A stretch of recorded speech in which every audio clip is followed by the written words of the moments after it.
How email works. You type a message, hit send, and within seconds it appears in someone else's inbox, possibly on the other side of the world.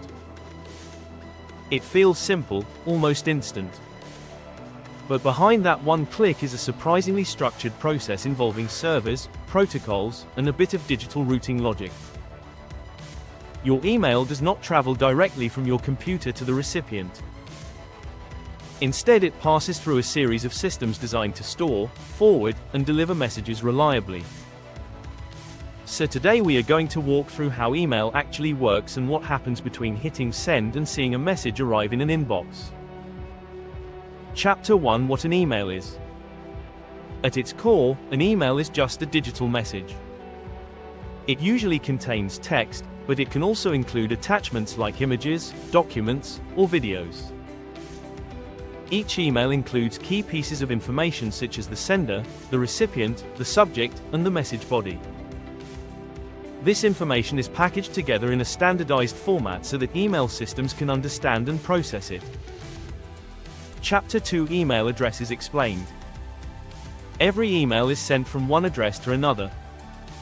An email address has two main parts separated by an @ symbol. The first part identifies the user.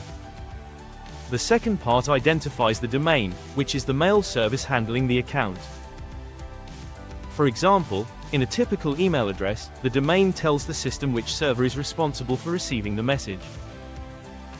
This structure allows email systems to route messages correctly across the internet.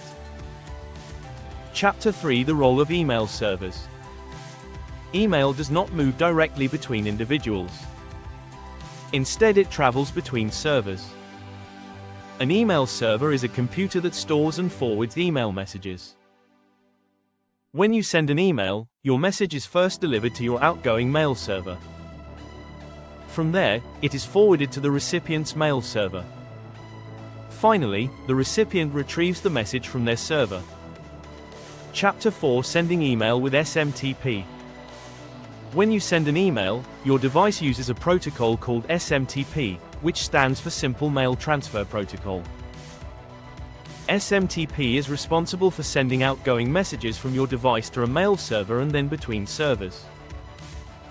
Think of SMTP as the delivery service that moves your message from one location to another.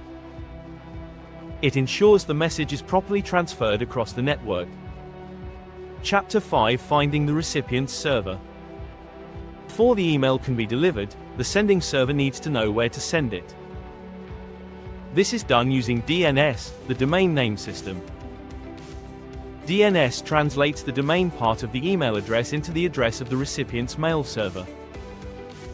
This process allows the system to locate the correct destination for the message. Chapter 6: Receiving email with imap and POP. Once the email reaches the recipient's server, it must be accessed by the user. This is done using protocols such as imap or POP.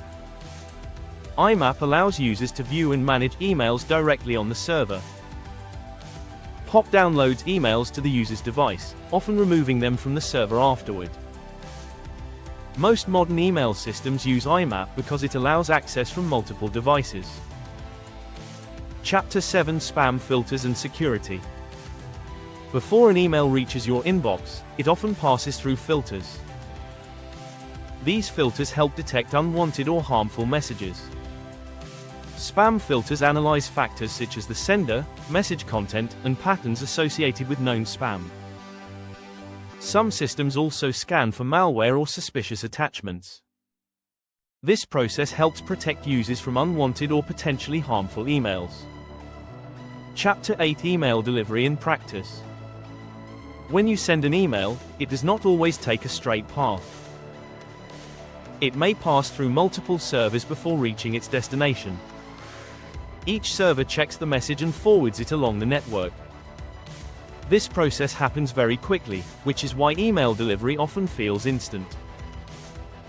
However, delays can occur if servers are busy or if additional checks are required. Chapter 9: Why email is reliable. One of the reasons email remains widely used is its reliability. If a message cannot be delivered immediately, servers may store it temporarily and retry later. If delivery fails completely, the system may return an error message to the sender. This built-in retry process helps ensure that messages are not easily lost. To wrap up, email works by sending messages between servers using standardized protocols. When you hit send, your message is transferred using SMTP to your mail server. DNS helps locate the recipient's server, where the message is delivered. The recipient then retrieves the message using imap or POP.